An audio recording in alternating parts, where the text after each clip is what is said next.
Good morning, everyone. Well, welcome to the 156th meeting of the National Academy of Sciences. I hope you've all been enjoying the event so far, and I want to give a special welcome to everyone who's joining us via the simultaneous webcast. It's been another busy and active year here at the National Academy, and I've been enjoying traveling the nation and meeting with many of you through our regional meetings around the country. I'm always impressed with the thoughtfulness of the engagement that you all have with the Academy through these regional meetings and through your volunteer activities here at the Academy. You really are a fantastic group of members and take seriously your service to the nation. We are very fortunate to have such a terrific group of experts serving the country. With the caveat that I can't possibly do justice to the many highlights of the year, I'm nevertheless going to try to do a quick survey through the many things that have happened here at the Academy since we last met a year ago. So I'm going to start with reports. And here's just a smattering of some of the reports that received some of the top news stories throughout the year. The first one I'm going to talk about is our sexual harassment report that came out not long after we met last year. This one was released in June. This was a highly anticipated report on sexual harassment in academia. Like all Academy reports, this one was very much evidence-based. It documented both the frequency and the impacts of sexual harassment in academia. It documented both well-known forms of sexual coercion, such as unwanted sexual attention and quid pro quo, as well as lesser-known, but certainly no less insidious forms of gender harassment that make women feel out of place and that they don't belong. This iceberg became the icon for the report, showing the above the waterline forms of sexual harassment, which the public seems to think is what's happening, whereas below the waterline are the forms that are actually far more prevalent and actually cause much of the problem. The cumulative effect of sexual harassment is significant damage to both research integrity, but also loss of costly talent. The biggest predictor of sexual harassment is an organization's perceived tolerance for it. The report recommends that institutions treat sexual harassment just as seriously as they address research misconduct. So the NAS as an institution cannot expect other organizations to follow our advice if we don't take it ourselves. For that reason, both scientific misconduct and sexual harassment were treated equally in the new NAS Code of Conduct. And our enforcement of that code will be watched by the research community as an indicator of our tolerance for misconduct within the Academy. Now, too often, recommendations from the academies fail to reach their full impact because we lack follow-through. So taking a page from the National Academy of Medicine's playbook, we set up something called an action collaborative for higher education following the release of this report. An action collaborative is basically a coalition of the willing. The role of the academies is simply to provide a forum for institutions eager to put the recommendations from the report into action. The Action Collaborative allows the members to set goals, share best practices, and measure progress towards their goals. The funding for the collaborative is provided by assessing modest dues on the members, and the leadership comes from the members themselves. So here is just a list of the Action Collaborative members to date. It launched with 28 founding members, which are shown in bold, And it has grown to more than 40 members, shown by those non-bolded, though I think it's hard to read which are bolded and which are not. But anyway, it's an excellent and diverse core group, which consists of large institutions, small institutions, coastal, non-coastal, from biomedical, state universities, non-state universities, privates, et cetera. And so I attended their first meeting, and it was absolutely fabulous. I think this group is actually going to figure out how to address this problem. Another report that I want to talk about is a problem that has been creating headlines for some time now, and that's the opioid epidemic. Just a few weeks ago, we released a report that looks at the effectiveness of 3 medications approved by the FDA to treat opioid addiction. This is one of our many activities across the academies related to addressing the opioid epidemic. Our report found that these medications are effective, they save lives by alleviating withdrawal symptoms, reducing opioid cravings, and decreasing the response to future drug use. However, more than 80% of roughly 2 million people struggling with opioid addiction are not being treated with these drugs due to stigma, restrictions on treatment settings, and other factors. Given the timeliness and the importance of this topic, the report garnered a lot of press coverage, including editorials in both the New York Times and USA Today. I expect that the impact of this report will continue. Another pressing national dilemma is the almost 10 million children who are living in families with annual incomes below the poverty line. This has serious implications for the healthy development of these children, but the nation also pays a very high price. An estimated $800 billion to $1.1 trillion is lost in adult productivity in terms of increased costs from crime and higher health expenditures. We released a congressionally mandated report in February that identifies evidence-based programs and policies to reduce the number of children in poverty by half within 1 decade. The report has been met with great interest on the Hill and was the focus of several bipartisan congressional briefings. It also generated national and regional news coverage, including mention by Pulitzer Prize-winning New York columnist Nicholas Kristof. I hope you'll have a chance to check out the Data Explorer we developed for the study. You'll see the URL up on this slide, which allows you to drill down on national and state level impacts of the report's proposed policy packages. Next, I'm sure you noticed that the 2016 presidential election and the 2018 midterms ushered in dire warnings of the vulnerabilities and the weaknesses in our voting system.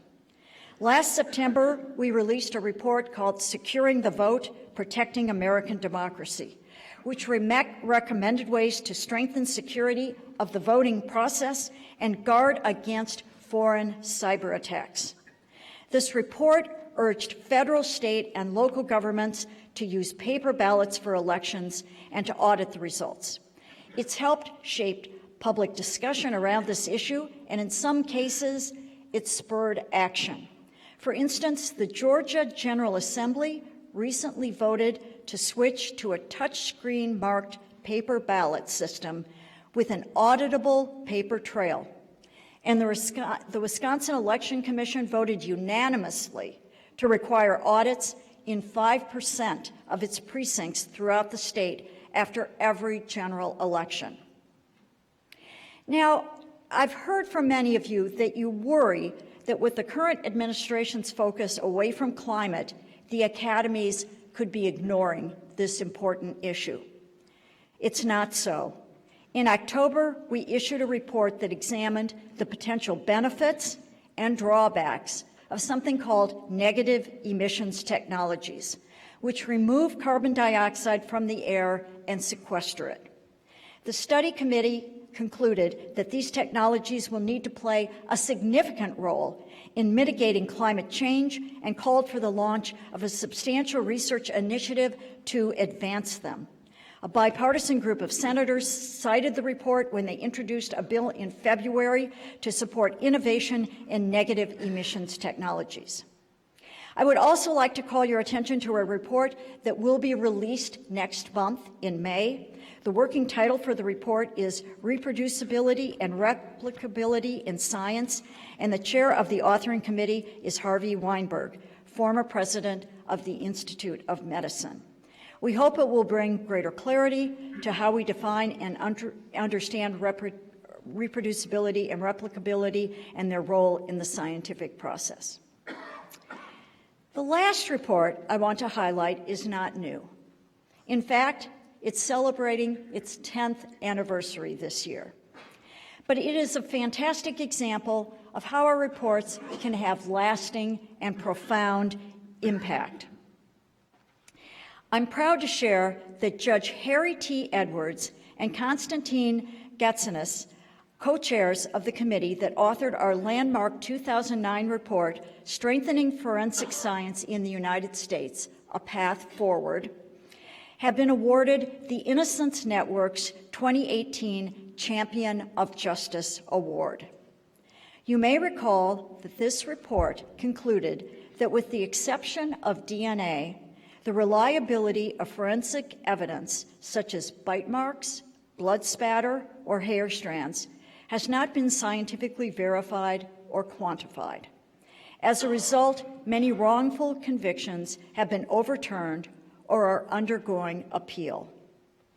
So Judge Edwards, who serves as the U.S. Court of Appeals for serves on the Court of Appeals for the District of Columbia, accepted the award on behalf of the committee and the academies at an event attended by nearly 1,000 people, including over 200 exonerees.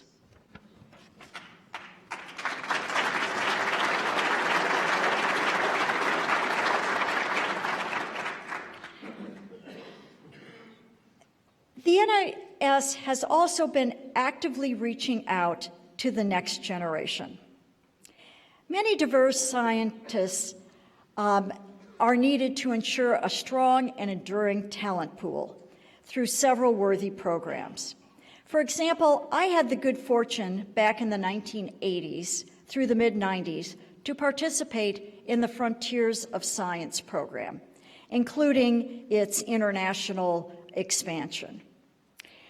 And to date, there have been more than 5,900 fellows who have been through the Frontiers of Science program, including when it became the Kavli program through support of the Kavli Foundation.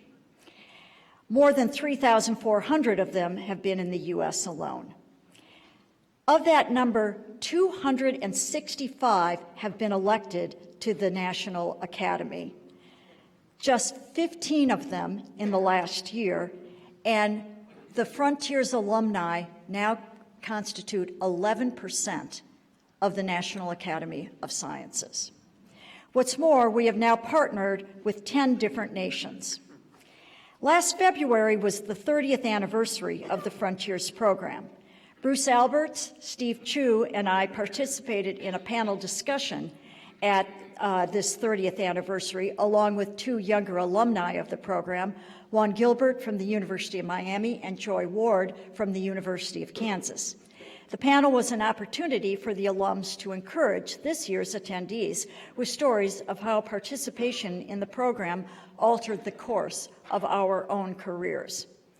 So here's a picture of the few of the Young Frontiers attendees that they snapped in front of the photo of our founders. And I love the fact that these young attendees at this year's meeting were inspired to honor the past while dreaming of the future of our academy. And to solicit new ideas and fresh perspectives for the next generation of leaders in science, in engineering, and medicine, The academies recently launched the New Voices program. This was with the support of the Gordon and Betty Moore Foundation. The New Voices are already hard at work creating a networking tool to help the NRC identify more diverse and highly qualified experts to serve on Academy's panels and other convening activities. They are also building connections to the young academies that have been established worldwide. On the international front, we have built upon some longstanding global partnerships with academies across the world, as well as forged new relationships. These partnerships allow us to address issues that transcend borders and can only be addressed on a global scale. So anyone who has not been in a coma for the last 6 months heard all about the excitement last November at the Second International Summit on Human Genome Editing in Hong Kong that was co-hosted by the National Academy of Sciences and the National Academy of Medicine, that along with the Academy of Sciences of Hong Kong and the Royal Society of the UK,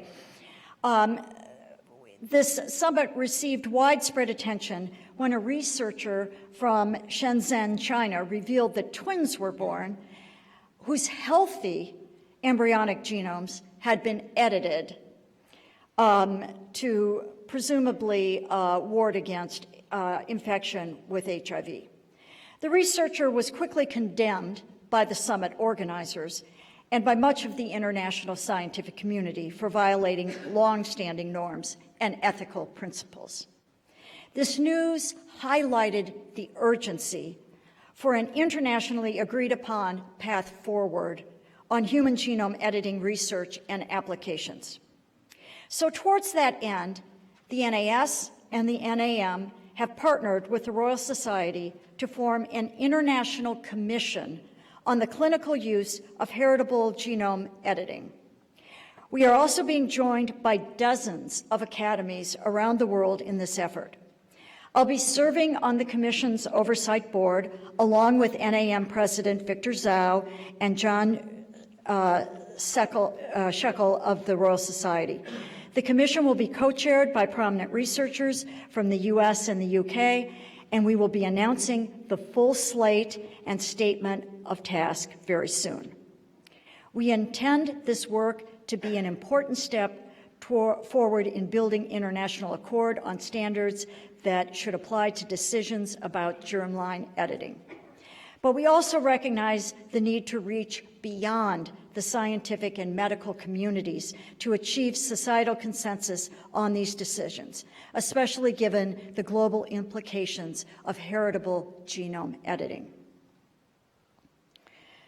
I'd also like to just briefly mention a new agreement between the NAS and the Israeli Academy of Sciences and Humanities that will provide opportunities for joint cooperative programs between the US and Israeli scientists.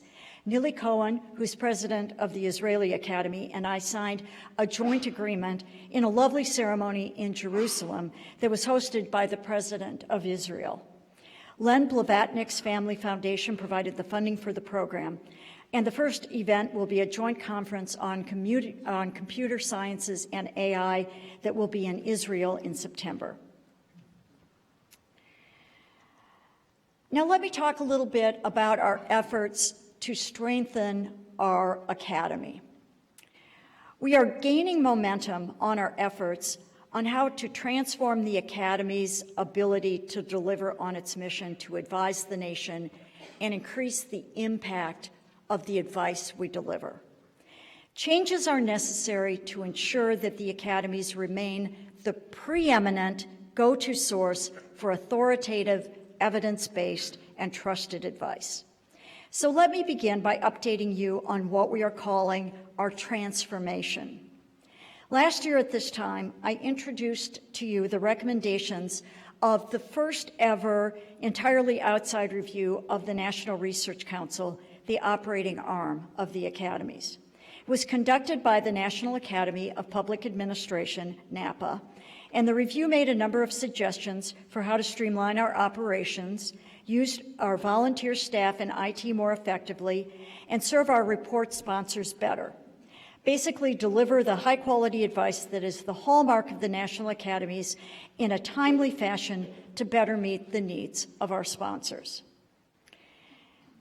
We are now completing an engagement with Boston Consulting Group that's been very, very productive. The BCG professionals imposed an order and a discipline to the many tasks needed to reform the NRC into a more nimble organization, which will help ensure orderly tracking of progress and coordination across the institution. But more importantly, BCG is teaching us how to become a more continually transforming organization. So I've sort of put up here what the old organization was versus the new. In the old organization, we were sort of stuck in our ways of saying, well, this is the way we always did things and it was working for us, so why change? Whereas in the new organization, we want to be an organization that is constantly looking for how we can do things better, be constantly transforming to keep up with the times so we don't once again get into the situation where we have found ourselves in terms of our processes and our ways of doing business get terribly out of date. In the previous way of doing things, we would hand off a report to the sponsor and immediately move on to our next task. Whereas now we're spending time soliciting feedback from our sponsors and our volunteers about how did we do? Was our report helpful to you? And soliciting feedback from our volunteers. Was this a good experience for you? Would you want to volunteer again for us? And impact was always measured in anecdotes. I would stand up before groups and talk about stories about impact that our reports had, rather than having actual regular ways to measure how our reports were having impact. And finally, our cost and schedule were constituted to suit the needs of the organization, rather than streamlining them to deliver decision in the time frame of when they're actually needed by the people who have to make the decisions. So that's how we're changing. Also, as part of the transformation, I've been on a quest to elevate the impact of the communications activities at the NAS and across the National Academies. In tandem with the independent review that launched these transformation efforts, I also asked for an outside review of our communication structure and activities. Not surprisingly, we learned that the academies punch below their weight class. Given the important work we do to provide guidance on so many of the nation's most pressing challenges, it's essential that we reach our audiences, policymakers, influencers, the public, in effective and timely ways. Based on this review, we're taking a number of steps to improve our performance. The first is that we hired a new communications officer, David May, who arrived in January.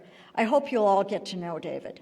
He's already busy making important changes to make our communications more strategic, professional, and coordinated, and to amplify our voice with our constituencies.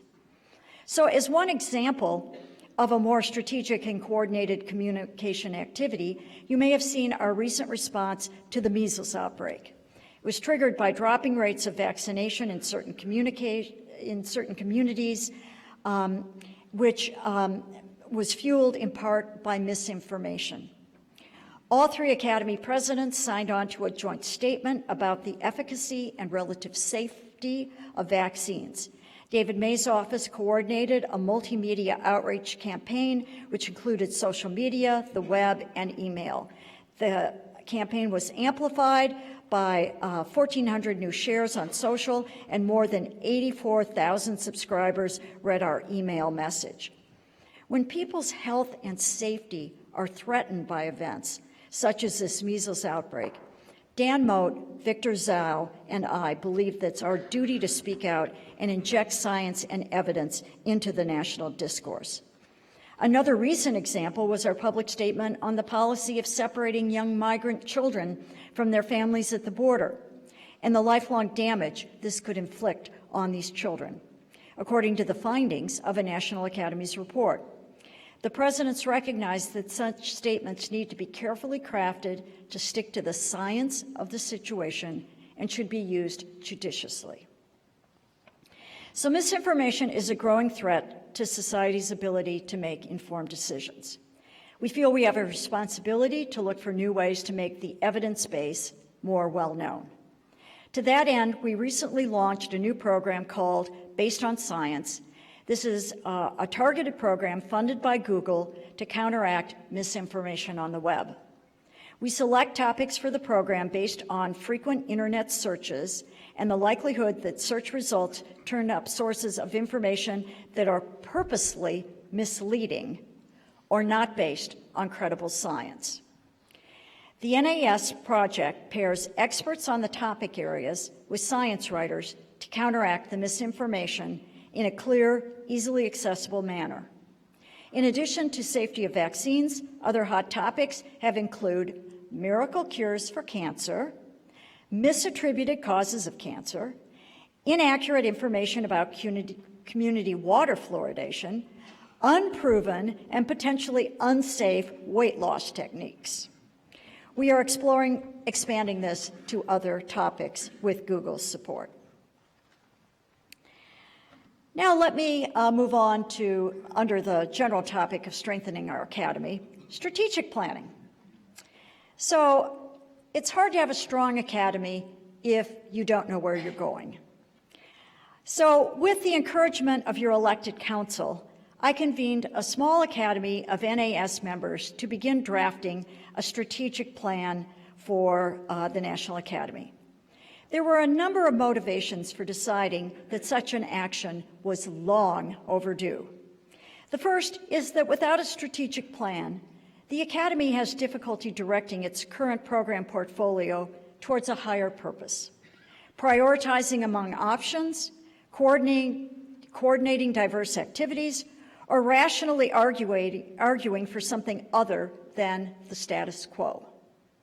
Secondly, we noted confusion among our partners and stakeholders as to what constitutes our basic mission, what our goals are, and that's all understandable given that there's no document that captures our purpose or our aspirations. On a more practical level, both the National Academy of Engineering and the National Academy of Medicine have strategic plans, and that put us at a disadvantage when it came to joint planning.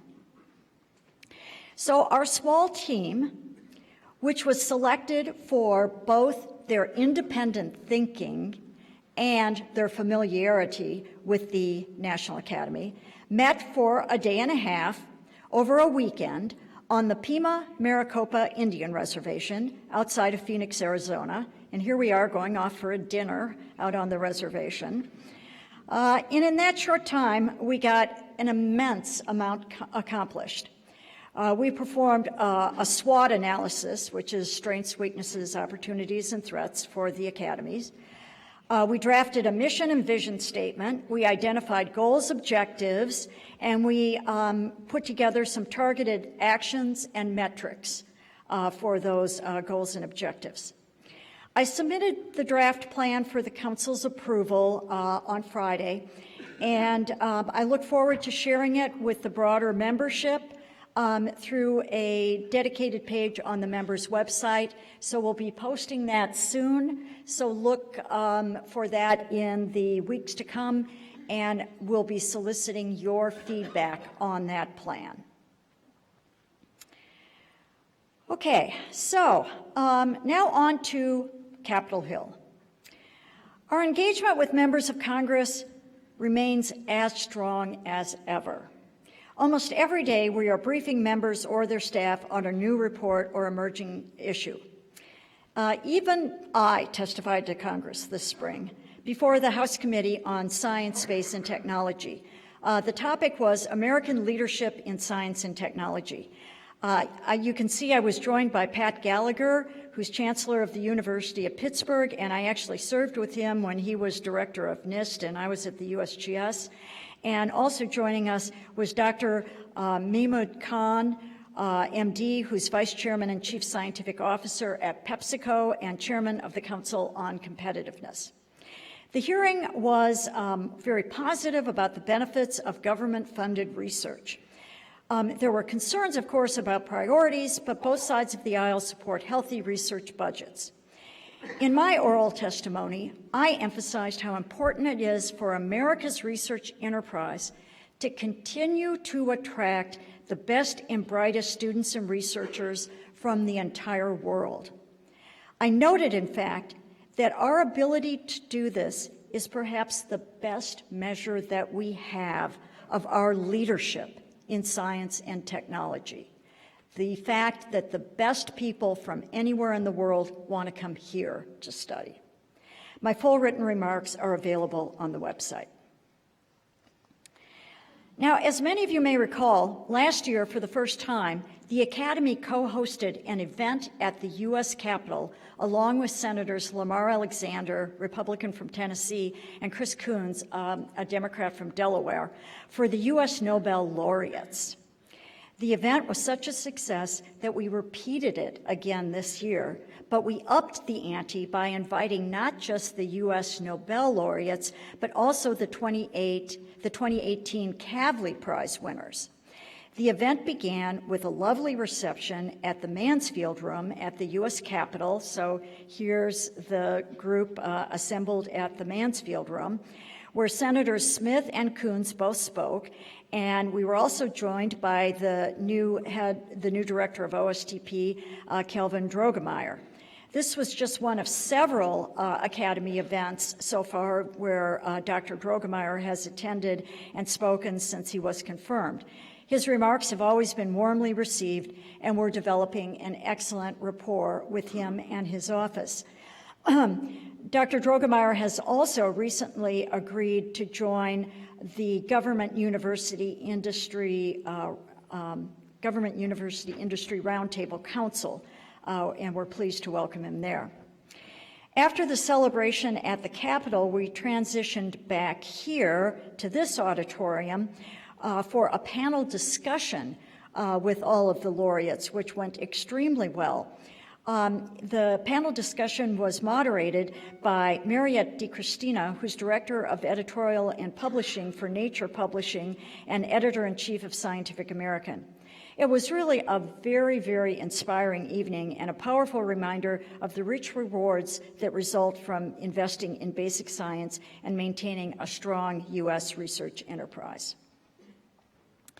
So speaking of Nobel laureates, I want to alert you all that immediately following the annual meeting next year, so you're really going to want to be here, so this is 2020, the National Academy of Sciences will be hosting the first ever Nobel Prize Summit on the topic, Ensuring Humanity's Future on Earth. This is framed around the UN's sustainability goals. This event is being co-organized with the Nobel Foundation, the Potsdam Institute for Climate Impact Research, and the Stockholm Resilience Center. The full format for the summit is still taking shape, but it's likely to involve open sessions for the public and closed sessions to engage the widest possible of stakeholders while still delivering concrete results on how to further sustainability goals in time for the 2020 UN summit on this later that year. And finally, let me conclude by just talking about something really fun. Here at the Academy, we've been gently experimenting with what it would be like to open our doors here in this building to the public. We've hosted small, informal open houses in conjunction with the Marches for Science that happened in 2017, for example. And this year, we decided to go all out in 2017 and 2018.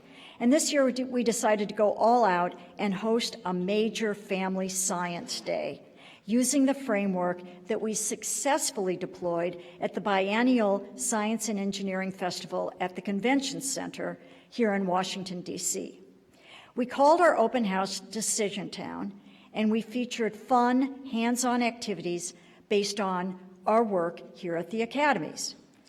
And special thanks to Gene Robinson at the University of Illinois Institute for Genomics Research, who offered to partner with us, and he integrated their World of Genomics public engagement activity that they've used at science museums, and they integrated that into our Decision Town model.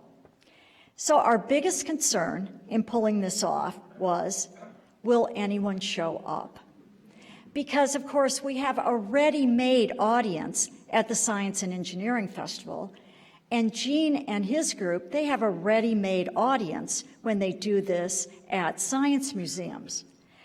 But we aren't a science museum, and we aren't the convention center. And we didn't know if people would show up at an imposing-looking edifice on the Mall in D.C. on a Saturday, especially since the Cherry Blossom Festival and other celebrations were competing at the same time. But we need not have worried. Although we didn't formally count the crowds, we had 6,000 people pre-register. And I think at least that many people came through the door. Visitors streamed through the doors from the minute we opened, and we had to push them out at the end of the day.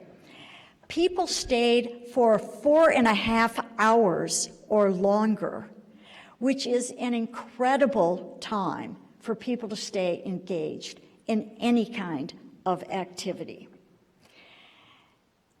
All of the activity stations and the programming that happened in this auditorium were packed all day. The public response was warm, complimentary, and enthusiastic. And so you can see some pictures here. We had a mock Albert Einstein, a mock Abe Lincoln. It was wonderful. I took on the role of the mayor of Decision Town. Gene Robinson was my chief scientist. So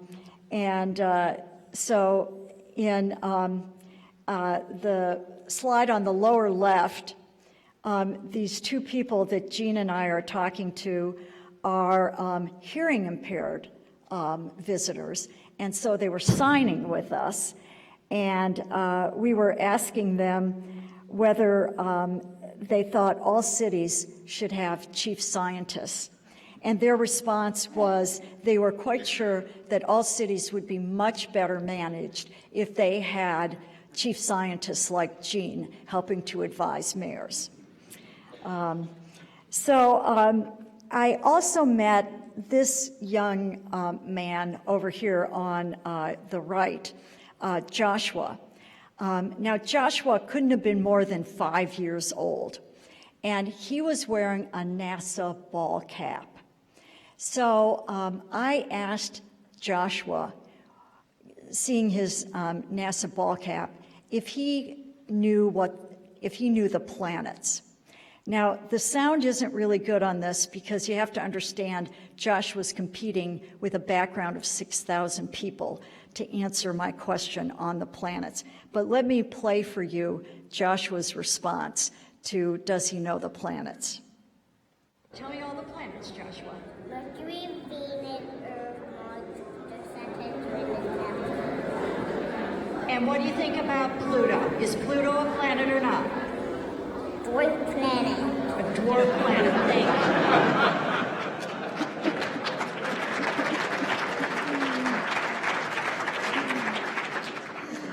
Anyway, so my conclusion after this was that the future of science is in great hands, and I think that all of the Academy staff who volunteered their Saturday to come to this felt that this is why we do what we do.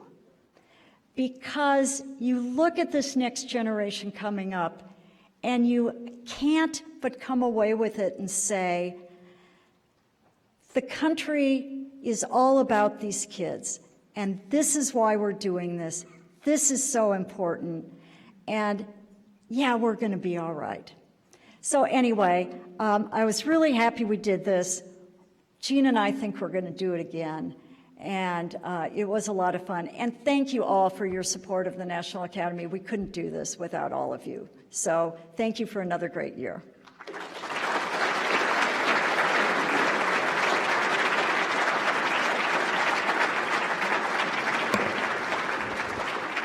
So we've got time for a break now, and please come back at 9:30, and we will have our symposium.